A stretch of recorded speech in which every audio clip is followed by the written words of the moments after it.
आपको pen gastritis आया और H पाइलोरी पॉजिटिव आया। हाँ पेन गैस्ट्राइटिस का मतलब आप समझते हैं? बिल्कुल। पेन गैस्ट्राइटिस मतलब पूरे Body स्टमक and में हाँ इन्फ्लेमेटरी चेंजेस आना, मतलब पूरे स्टमक में, स्टमक मतलब आमाशय, पूरे ही आमाशय में सूजन आना। अंदर से अगर उसको कैमरे से देखते हैं तो पूरा आमाशय लाल हो जाता है, पूरे आमाशय में गर्मी रहेगी, पूरे आमाशय में दर्द रहेगा और पूरे ही आमाशय का फंडस से लेकर के एंट्रम जो पाइलोरिक कैनाल होती है वहां तक के पूरे हिस्से में जो भी सेल्स हैं उन सेल्स की कार्यक्षमताओं का कम हो जाना। ये 5 साइन होते हैं इन्फ्लेमेशन के, और इन्फ्लेमेशन को आइटिस से डिनोट करते हैं। तो पेन गैस्टर आइटिस, पेन मतलब पूरा, गैस्टर मतलब आमाशय, आइटिस मतलब इन्फ्लेमेशन। तो पूरे आमाशय में इन्फ्लेमेशन मतलब पूरे आमाशय में ये 5 चीजें पाई गई। ठीक है, इनकी वजह से आपको पूरे पेट में दर्द रहा, तेज दर्द हो रहा है, कभी कभी गैस बन रही है, कभी पेट में गुड़ गुड़ की आवाज आ रही है, खाना पच नहीं रहा तो शरीर में लग भी नहीं रहा, तो शरीर कमजोर हो रहा है, तो शरीर का वजन भी कम होता चला जा रहा 12 है। किलो वजन कम हो गया। 12 किलो कितने दिन में? हाँ, 1 महीने में। ओहो। 1 से 1.5 महीने में। और इसका रीज़न ये भी हो सकता है शायद क्योंकि मैंने सब चीज़ें छोड़ दी। मैं सिर्फ उबली हुई सब्जियां खा रहा हूँ और दलिया खिचड़ी खा रहा हूँ। दलिया खिचड़ी खा रहे हैं और कुछ भी नहीं खा रहा हूँ। लाल मिर्च मैंने बिल्कुल छोड़ दी। लाल मिर्च तो बिल्कुल छोड़नी ही है। हाँ, और हरी मिर्च पहले मैं साबुत जैसे तड़का लगा लिया, फिर उस मिर्च को निकाल के रख लिया, ऐसे खा रहा था। फिर मैंने बाद में वो भी छोड़ दी। अब मैं केवल शिमला मिर्च के जो पत्ते, मतलब वो खोल जो होता है उसका, हाँ, उससे सब्जी बन रही है, उसको भी बाद में मैं निकाल देता हूँ। ठीक है, ठीक है। ये तो हो गया कि आपकी प्रॉब्लम ये है। अब इस प्रॉब्लम का सल्यूशन कैसे हो सकता है? लक्षण तो जिसको होती है उसको खुद ही समझ में आ जाते हैं कि ये लक्षण है। पेट भारी रहेगा, गैस बनेगी, एसिड रिफ्लक्स भी हो सकता है, सीने में भी भारीपन आ सकता है, हो सकता है कि आपको ऐसा लगना चालू हो जाए कि खाना ऊपर की तरफ आ रहा है जिसको मैं थोड़ा सा मिसगाइड इसलिए हो गया क्योंकि मुझे पता ही नहीं चला कि एसिड रिफ्लक्स के मेरे कोई सिम्टम्स नहीं थे। मतलब ना तो मुझे खट्टी डकारें आती थी, ना मेरे पेट में जलन, ना सीने में जलन, ना गले में जलन। तो मुझे पता ही नहीं चला एसिड रिफ्लक्स है। जब मेरे गले में कांटे चुभने लगे, छाले हुए, जब पता चला कि एसिड रिफ्लक्स आ रहा है। तो बेसिकली अब ये एसिड रिफ्लक्स भी क्यों हो रहा था? क्योंकि गैस्ट्रिक डिस्टेंशन हो रहा था। आमाशय में नीचे की तरफ पूरा पेट जो है ना वो फूल रहा था, और जैसे ही पूरा पेट फूलता, गैस बनी उसमें तो उस गैस की वजह से जो गैस जैसे ही ऊपर की तरफ जा रही थी तो कुछ गैस्ट्रिक कंटेंट ऊपर की तरफ उछल रहे थे, और उस गैस्ट्रिक कंटेंट में गैस्ट्रिक एसिड भी था। तो वो गैस्ट्रिक एसिड जब ऊपर की तरफ उछलता है तो उसी कंडीशन को बोला जाता है एसिड रिफ्लक्स। एसिड रिफ्लक्स जब होता है तो आमाशय में, तो आमाशय की दीवारों को एसिड से जलने से बचाने के लिए एक लेयर होती है, म्यूकोसल मेम्ब्रेन जिसको बोला जाता है। वो लेयर आपके आमाशय को एसिड से जलने से बचाती रहती है, लेकिन वो लेयर आपके यहां आहार नाल में नहीं है। थोड़ा बहुत जरा सी यहां जो लोअर पार्ट ऑफ इसोफेगस जो है वहां होती भी है, लेकिन ऊपर के में तो बिल्कुल भी नहीं है।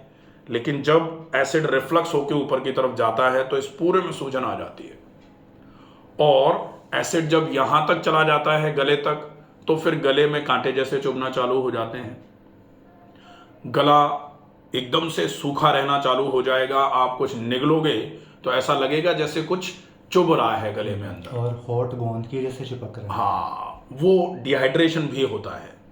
होंठ चिपक भी रहे हैं, ओरल हाइजीन बिगड़ गया है, आपके दांतों के ऊपर से एनेमल लेयर जो होती है ना, दांतों के ऊपर एक लेयर होती है, वो दांतों को खराब होने से रोकती रहती है। जो भी आप खा रहे हो, जो भी आप पी रहे हो, उसमें थोड़ा बहुत भी कोई एसिड है तो उस एसिड से दांत कहीं खराब ना हो जाएं, उसको रोकने के लिए एनामल काम करती रहती है। लेकिन जब एसिड नीचे से ऊपर की तरफ रिफ्लक्स होकर के ऊपर की तरफ आता है तो वो थोड़ा बहुत भी अगर ऊपर की तरफ एसिड ब्रेथ भी अगर आएगी तो भी आपके दांतों पर से एनामल खत्म हो जाएगा, तो दांत पीले होना चालू हो जाएंगे। एनामल खत्म हो जाएगा तो दांतों में सेंसिटिविटी आ जाएगी, ठंडा गर्म लगना चालू हो जाएगा।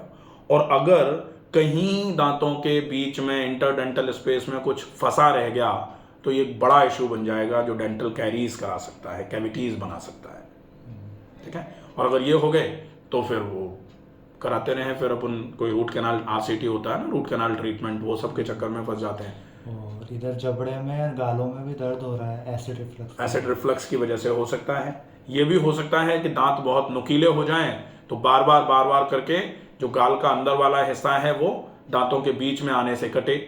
बार बार आपके दांतों के निशान आपकी जीभ पर आना चालू हो जाएं, ये सब भी पॉसिबल है। तो ये सारा तो हो गया, लेकिन अब इस समस्या को ट्रीट कैसे किया जाना है, इसके लिए एम बनाना पड़ेगा कि क्या उद्देश्य आप रखो कि ये समस्या आपकी खत्म हो जाए। सबसे पहला उद्देश्य तो ये रखना पड़ेगा कि आपको इन्फ्लेमेशन को अगर ख़त्म करना है तो सबसे पहले आप अपने डाइजेस्टिव ट्रैक्ट को ज़्यादा गर्म किए बिना साफ करो। साफ तो कर सकते हैं, गौमूत्र पी लो साफ हो जाएगा, लेकिन गौमूत्र गर्म होता है, तो अगर गर्म पी करके आप अजवाइन ले लो, मेथी ले लो, साफ हो जाएगा। लेकिन अजवाइन, मेथी, गौमूत्र ये सारी चीज़ें गर्म तासीर की हैं। तो जब गर्म तासीर की कोई चीज़ लोगे, पहले से ही गर्मी है, पेन गैस्ट्राइटिस, इन्फ्लेमेशन मतलब हीट, इन्फ्लेमेशन का एक कैरेक्टर होता है पांचों में। तो जब हीट पहले से ही है तो अपन गर्म चीज़ों का परहेज करेंगे कंप्लीट, गर्म चीज़ों का उपयोग बिल्कुल भी नहीं कर सकते। लेकिन सफाई करनी है तो अब पेट साफ भी हो लेकिन गर्म ना हो पाए, ये सब इसका भी ध्यान रखना है। तो फिर अपने को पेट को ठंडा रखते हुए साफ करने के लिए शुद्धि में क्या क्या चीज़ें उपयोग में ले सकते हैं, इसका ध्यान रखना पड़ेगा। तो वहाँ हम आंवले का उपयोग करते हैं। अब आंवला सामान्य तौर पर बहुत अच्छा एलिमिनेटिव है, प्लस ठंडा है, तो नुकसान नहीं करेगा, गर्मी नहीं करेगा। लेकिन अगर इरोजिव पेन गैस्ट्राइटिस है तो दिक्कत करेगा, तो फिर आंवला नुकसान कर देगा। फिर आंवला नुकसान कर देगा तो फिर हम सफाई कैसे करें भाई, गर्म तो इरोजिव में भी नहीं कर सकते। तो फिर हम यहाँ आंवले की क्वांटिटी कम करके, मिश्री की क्वांटिटी बढ़ा करके, पानी की क्वांटिटी बहुत ज़्यादा दे करके साफ करेंगे। आंवले का उपयोग तो फिर भी करेंगे ही, लेकिन फिर हम आंवले का उपयोग कैसे करेंगे कि जैसे हम किसी भी गंदी जगह को एसिड से साफ करना हो लेकिन उसको ख़राब भी ना करें, उसको नुकसान भी ना पहुंचे, तो हम एसिड को डाइल्यूट करके फिर पानी के साथ में थोड़ी देर लगा करके तुरंत पानी फेंक देते हैं उस पर पूरे पे, तो वो पूरा साफ हो जाता है। तो ऐसे ही कम क्वांटिटी में आंवला, ज़्यादा मात्रा में मिश्री पानी के साथ घोल करके ले लिया और थोड़ी देर के बाद खूब सारा पानी पी लिया। ज़्यादा मात्रा में पानी पियेंगे तो वो आंतें बिल्कुल क्लीन हो जाएंगी, पतले से दस्त लगेंगे, आंतें बिल्कुल साफ हो जाएंगी। तो ये तो डिटॉक्सिफिकेशन में अपने को एम ऑफ ट्रीटमेंट रखना पड़ेगा। सर आंवला, सूखा आंवले का पाउडर, सूखे आंवले का पाउडर ले सकते हैं। आंवला अगर मान लो फ्रेश मिल रहा होता है तो अभी तक मिल रहा है तो आप अभी चाहें तो 5, 7, 10 दिन के लिए फ्रेश आंवले का जूस ले लो, उसमें मिश्री मिला लो, वो भी चलेगा। ठीक है, इसके बाद अब बारी आती है कि आपने एलिमिनेशन कर लिया। अब एलिमिनेशन के बाद में आप पेट को खाली नहीं छोड़ सकते क्योंकि इन्फ्लेमेशन है, हीट नेचर है। अब पेट खाली रहेगा तो एसिडिटी हो जाएगी। तो डाइट थेरेपी में सवेरे से लेकर शाम तक आपको क्या क्या लेना है वो पूरा ध्यान रखना पड़ेगा। ठीक है, अब डाइट आपने अच्छी ले ली तो इस डाइट को आप पूरे शरीर में घुमाओ, अच्छे तरीके से पूरे शरीर में वो घूमे और पूरे शरीर में ही जहां भी जो गड़बड़ियां हैं उनको हील कराने के लिए डाइट आपकी इफेक्टिव हो जाए। इसके लिए एक्सरसाइजेस की ज़रूरत पड़ेगी, तो स्पेसिफिक एक्सरसाइजेस करनी पड़ेंगी। ठीक है, अब बारी आती है नेचुरल ट्रीटमेंट्स। नेचुरोपैथी के कुछ ट्रीटमेंट्स होते हैं जो आपकी इस पेन गैस्ट्राइटिस को हील करने में आपकी बहुत मदद करेंगे। तो उन ट्रीटमेंट्स में कौन से ट्रीटमेंट्स हैं ये समझना, और फिर परहेज और लाइफस्टाइल के चेंजेस, जो जीवन शैली में आपको परिवर्तन कर लेने चाहिए ताकि ये समस्या आज तो हो गई, अब हम ठीक तो कर ही लेंगे लेकिन दोबारा कभी नहीं हो, इसका भी ध्यान रखना पड़ेगा। तो ये सारी चीज़ें हमको एम ऑफ ट्रीटमेंट में रखनी है, हमें उद्देश्य बना के रखना है कि ये सब चीज़ें करनी है।